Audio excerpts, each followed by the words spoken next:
Nahum. Nahum 1. An oracle concerning Nineveh. The book of the vision of Nahum the Elkoshite.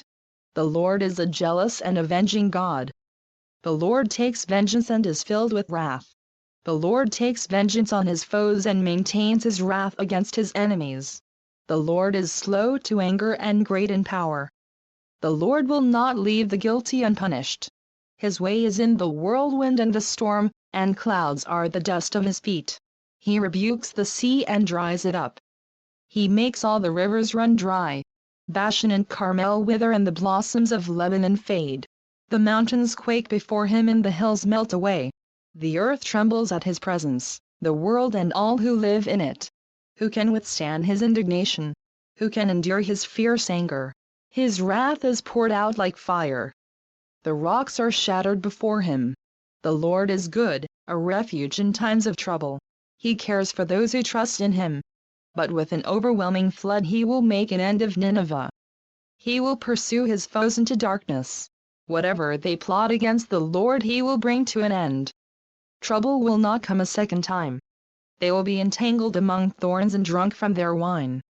They will be consumed like dry stubble. From you, O Nineveh, has one come forth who plots evil against the Lord and counsels wickedness.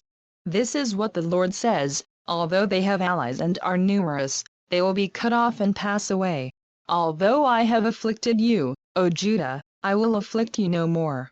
Now I will break their yoke from your neck and tear your shackles away. The Lord has given a command concerning you, Nineveh: you will have no descendants to bear your name. I will destroy the carved images and cast idols that are in the temple of your gods. I will prepare your grave, for you are vile. Look, there on the mountains, the feet of one who brings good news, who proclaims peace. Celebrate your festivals, O Judah, and fulfill your vows. No more will the wicked invade you. They will be completely destroyed. Nahum 2. An attacker advances against you, Nineveh. Guard the fortress, watch the road, brace yourselves, marshal all your strength. The Lord will restore the splendor of Jacob like the splendor of Israel, though destroyers have laid them waste and have ruined their vines. The shields of his soldiers are red. The warriors are clad in scarlet. The metal on the chariots flashes on the day they are made ready. The spears of pine are brandished. The chariots storm through the streets, rushing back and forth through the squares. They look like flaming torches. They dart about like lightning. He summons his picked troops, yet they stumble on their way. They dash to the city wall. The protective shield is put in place. The river gates are thrown open and the palace collapses. It is decreed that the city be exiled and carried away. Its slave girls moan like doves and beat upon their breasts. Nineveh is like a pool, and its water is draining away. Stop! Stop! They cry, but no one turns back. Plunder the silver. Plunder the gold. The supply is endless, the wealth from all its treasures. She is pillaged, plundered, stripped. Hearts melt, knees give way, bodies tremble, every face grows pale. Where now is the lion's den, the place where they fed their young, where the lion and lioness went, and the cubs, with nothing to fear? The lion killed enough for his cubs and strangled the prey for his mate, filling his lairs with the kill and his dens with the prey. I am against you, declares the Lord Almighty. I will burn up your chariots in smoke, and the sword will devour your young lions. I will leave you no prey on the earth. The voices of your messengers will no longer be heard. Nahum 3. Woe to the city of blood, full of lies, full of plunder, never without victims. The crack of whips, the clatter of wheels, galloping horses and jolting chariots, charging cavalry, flashing swords and glittering spears. Many casualties, piles of dead, bodies without number, people stumbling over the corpses. All because of the wanton lust of a harlot, alluring, the mistress of sorceries, who enslaved nations by her prostitution and peoples by her witchcraft. I am against you, declares the Lord Almighty. I will lift your skirts over your face. I will show the nations your nakedness and the kingdoms your shame. I will pelt you with filth, I will treat you with contempt and make you a spectacle.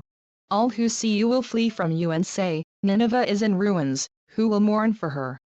Where can I find anyone to comfort you? Are you better than Thebes, situated on the Nile, with water around her? The river was her defense, the waters her wall. Cush and Egypt were her boundless strength. Put and Libya were among her allies. Yet she was taken captive and went into exile. Her infants were dashed to pieces at the head of every street. Lots were cast for her nobles, and all her great men were put in chains. You too will become drunk. You will go into hiding and seek refuge from the enemy. All your fortresses are like fig trees with their first ripe fruit. When they are shaken, the figs fall into the mouth of the eater. Look at your troops, they are all women. The gates of your land are wide open to your enemies. Fire has consumed their bars. Draw water for the siege, strengthen your defenses. Work the clay, tread the mortar, repair the brickwork. There the fire will devour you. The sword will cut you down and, like grasshoppers, consume you. Multiply like grasshoppers, multiply like locusts. You have increased the number of your merchants till they are more than the stars of the sky, but like locusts they strip the land and then fly away. Your guards are like locusts, your officials like swarms of locusts that settle in the walls on a cold day, but when the sun appears they fly away, and no one knows where. O King of Assyria, your shepherds slumber. Your nobles lie down to rest. Your people are scattered on the mountains with no one to gather them. Nothing can heal your wound. Your injury is fatal. Everyone who hears the news about you claps his hands at your fall, for who has not felt your endless cruelty?